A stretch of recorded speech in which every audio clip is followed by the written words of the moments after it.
ಅಂತ ನಾನು ತಿರುಗಬೇಕು ಹೆಂಗಿರಲ್ಲ. ಓಕೆ, ಮಾತಾಡಲ.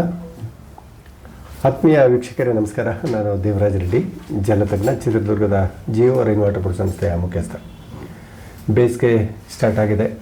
ಕರ್ನಾಟಕ ಒಂದೆಲ್ಲ ಎಲ್ಲ ಕಡೆಗೂ, ಆಂಧ್ರ, ತೆಲಂಗಾಣ, ತಮಿಳುನಾಡು ಎಲ್ಲ ಕಡೆಗೂ ಬೇಸಿಗೆಯ ವರ್ಷ ಮಳೆ ಬಂದಿದೆ. ಬಂದರೂ ಸಹ ಇಷ್ಟು ಬೇಗ ಇನ್ನು ಚಳಿಗಾಲ ಮುಗಿಯೋದ್ರೊಳಗೆ ಅದೇ ಬೋರ್ವೆಲ್ಗಳಲ್ಲಿ ನೀರು ಕಡಿಮೆ, ಹೊಸದಾಗಿ ಬೋರ್ವೆಲ್ ಕೊರೆಸ್ತಾ ಇದ್ದೀವಿ, ನೀರು ಬೀಳ್ತಾ ಇಲ್ಲ.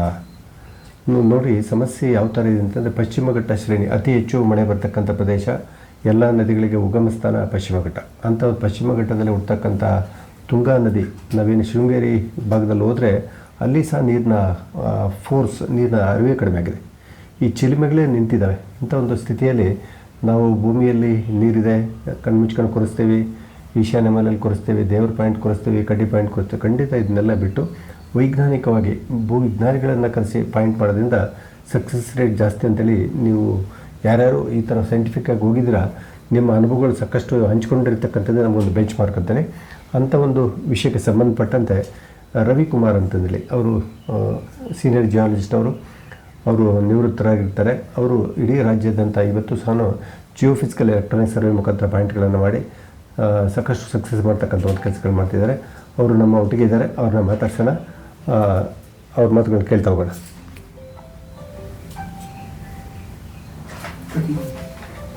ಅಲ್ಲ ಸರ್, ನಮಸ್ಕಾರ ಸರ್. ದೇವರೆಡ್ಡಿ ಸಾಹೇಬ್ರಿಗೂ ಮತ್ತು ಸಕಲ ನಮ್ಮ ರೈತ ಬಂಧುವರಿಗೂ ನಮಸ್ಕಾರಗಳು. ನನ್ನ ಪರಿಚಯನ ಕಿರುಪರಿಚಯ ಮಾಡೋಕ್ಕೆ ಇಷ್ಟಪಡ್ತೇನೆ. ನನ್ನ ಹೆಸರು ರವಿಕುಮಾರ್ ಅಂತ. ನಾನು ಹಿರಿಯ ವಿಜ್ಞಾನಿಗೆ ಕೆಲಸ ಮಾಡೋದು ನಿವೃತ್ತರಾಗಿರ್ತೇನೆ. ಆಮೇಲೆ ನನಗೆ ಒಂದು ನಿಮ್ಮೆಲ್ಲ ಸೇವೆ ಮಾಡೋ ಒಂದು ಅವಕಾಶ ಲಭಿಸಿದೆ. ನನ್ನ ಕೆಲವು ಅನುಭವಗಳನ್ನ ನಿಮ್ಮ ಹತ್ರ ಹಂಚ್ಕೊಳ್ಳೋಕ್ಕೆ ಇಷ್ಟಪಡ್ತೀನಿ. ಬೇಸಿಗೆ ಹತ್ತಿರ ಬರ್ತಾ ಇದೆ. ಆಮೇಲೆ ನೀರಿನ ಹಾಹಾಕಾರ ಜಾಸ್ತಿ ಆಗ್ತಾ ಇದೆ. ಎಷ್ಟೇ ಮಳೆ ಬಂದರೂ ಕೂಡ, ಏನು ಬಂದರೂ ಕೂಡ ಜನಗಳ ಹಾಹಾಕಾರ ತಪ್ತಾ ಇಲ್ಲ. ನನ್ನ ಅನುಭವ ಅದು. ಇವನ್ನು ಎಷ್ಟು ಮಳೆ ಬೀಳುವಂಥ ಆಗುಂಬೆ ಅಂತ ಗಟ್ಟಿ ಅಲ್ಲೂ ಕೂಡ ನೀರಿನ ಇದು ತಪ್ಪಿಲ್ಲ ಜನಗಳದ್ದು. ಉದಾಹರಣೆಗೆ ನಾನು ಇದರಲ್ಲಿ ಆಗುಂಬೆಯಲ್ಲಿ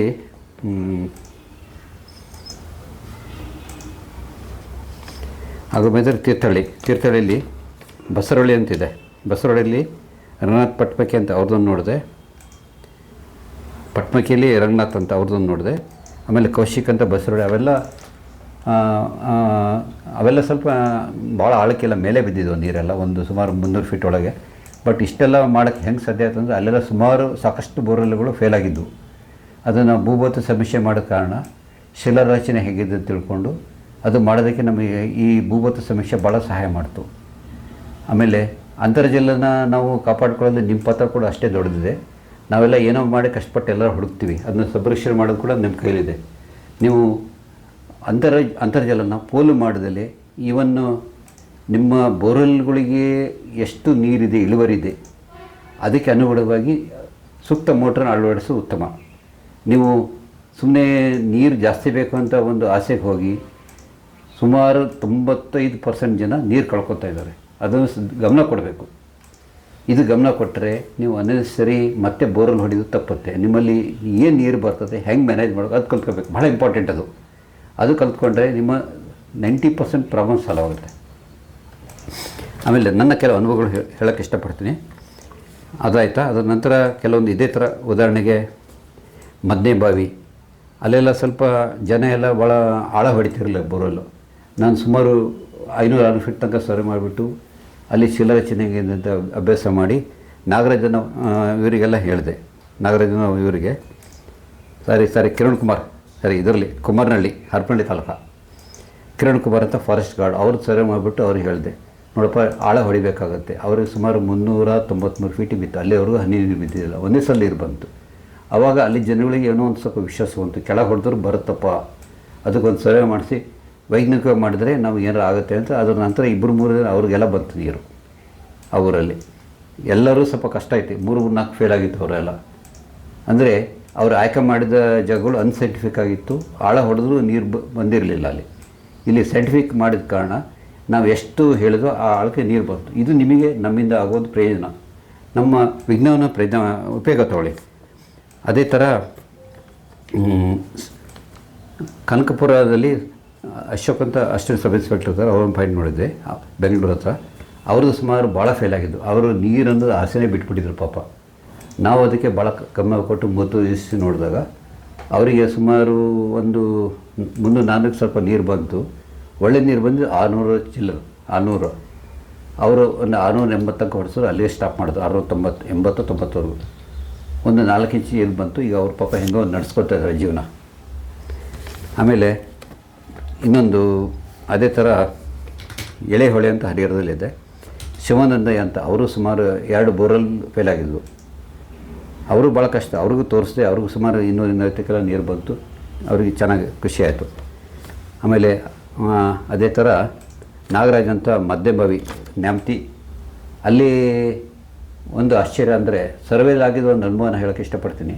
ಸುತ್ತಮುತ್ತಲು ಬೋರಲ್ಲೆಲ್ಲ 250-300 ಬಂದರೆ ಆ ಮನುಷ್ಯನಿಗೆ ಸರ್ವೇದು ಅವ್ರಿಗೆ ಇಷ್ಟ ಇರಲಿಲ್ಲ. ನಾನು 2 ಪಾಯಿಂಟ್ ನೋಡಿದ್ದೆ.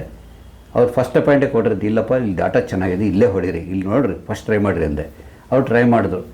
ಸುಮಾರು 70 ಫೀಟಿಗೆ 2 ಇಂಚ್ ನೀರು ಬಂತು ಅವರಿಗೆ.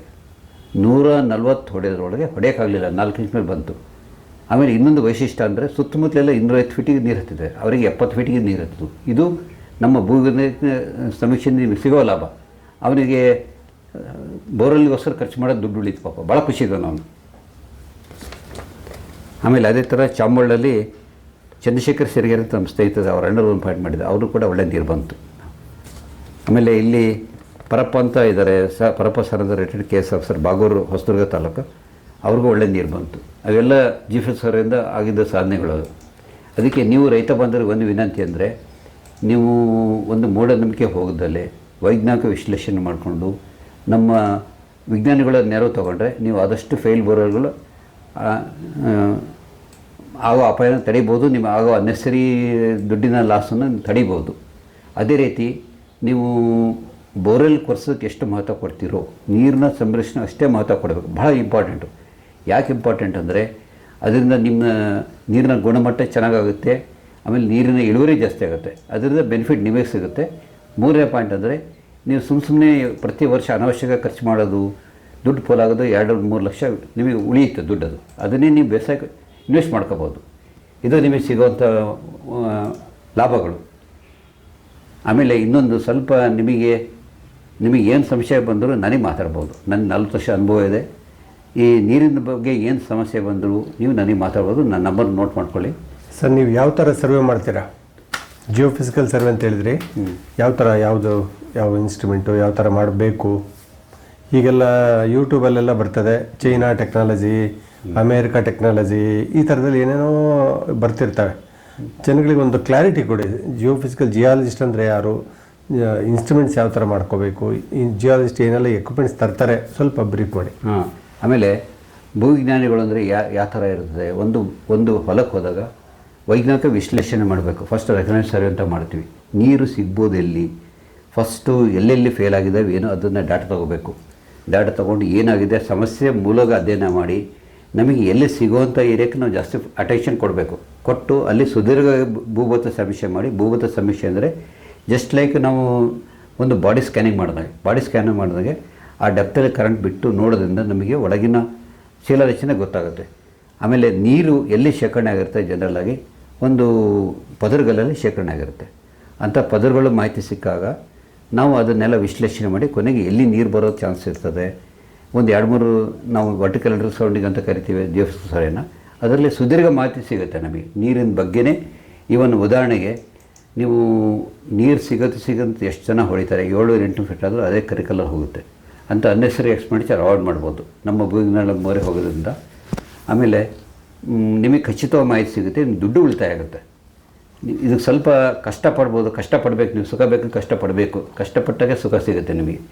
ಆಮೇಲೆ 2ನೇದು ವಾಟರ್ ಮ್ಯಾನೇಜ್ಮೆಂಟ್ ಸ್ವಲ್ಪ ಕಲಿಬೇಕು ನೀವೆಲ್ಲ. ನೀರಿನ ಇಳುವರಿಗಿಂತ ಹೆಚ್ಚಾಕೋದು ತಪ್ಪಿಸ್ಬಿಟ್ಟು ಅದಕ್ಕೆ ನೀರಿನ ಆಳ ನೋಡಿಕೊಂಡು ಅದಕ್ಕೆ ಯಾವ ಥರ HP ಅಳವಡಿಸ್ಕೋಬೇಕು ಅದ್ರ ಬಗ್ಗೆ ಚಿಂತನೆ ಮಾಡೋದು ಭಾಳ ಒಳ್ಳೆಯದು. ಅದು ನಿಮ್ಮ ಶ್ರಮ, ನಿಮ್ಮ ದುಡ್ಡನ್ನು ಉಳಿಸುತ್ತೆ. ನಿಮ್ಮನ್ನು ಏನು ಮಾಹಿತಿ ಇದೆ ಸರ್? ಅಡ್ರೆಸ್ಸು, ಫೋನ್ ನಂಬರ್ ಸಮೇತ ಹಂಚ್ಕೊಳ್ಳಿ.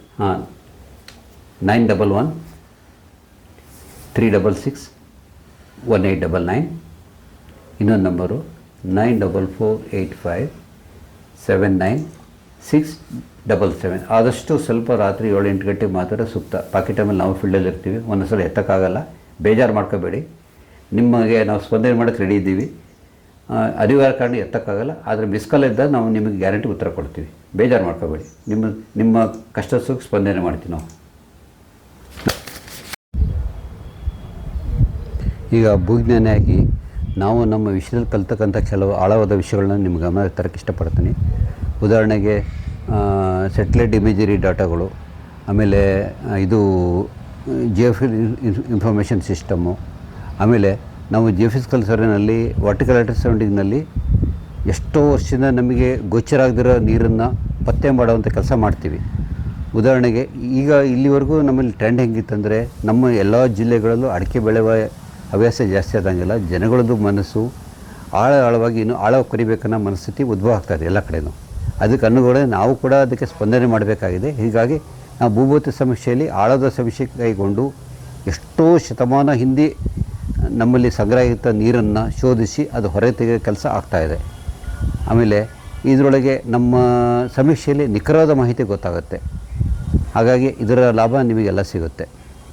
ಆಮೇಲೆ ಇದರಲ್ಲಿ ಸಾಕಷ್ಟು ನಮಗೆ ಅನುಭವ ಇರ್ತದೆ. ಆಮೇಲೆ ಒಂದು ಏರಿಯಾದಲ್ಲಿ ಅನಲೈಸ್ ಮಾಡ್ಬೋದು, ನಮಗೆ ಇಷ್ಟು ಅನುಭವ ಇದ್ದಾಗ ನೀರಿಂದು ಎಷ್ಟಿದೆ ಏನಿಲ್ಲ. ಆಮೇಲೆ ಇಷ್ಟೆಲ್ಲ ಮಾಹಿತಿ ತೊಗೊಂಡು ಆಮೇಲೆ ನಾವು ಒಂದು ನಿರ್ಣಯಕ್ಕೆ ಬರ್ತೀವಿ, ಎಷ್ಟಿದೆ ಎಷ್ಟು ಮಾಡ್ಬೋದು ಏನಿಲ್ಲ. ಇದರ ಪ್ರಯೋಜನ ನಿಮಗೆ ಸಿಗುತ್ತೆ.